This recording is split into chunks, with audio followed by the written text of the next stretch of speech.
పస్తులు పెట్టావే తీపి వస్తువు చుట్టూ తిరిగే ఈగని చేసావే సిగ్గలేని మొగుడు అంటూ మీదికి రాకుండా గంపెడి పిల్లలతో ఇంటిని నింపావే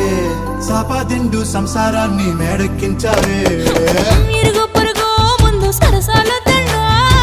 కెట్టి పడుకోరే కుక్కలాగా మీ వాళ్ళు ఏం చేస్తాం ఎక్కేస్తాం ఇట్టాగే డాబాలు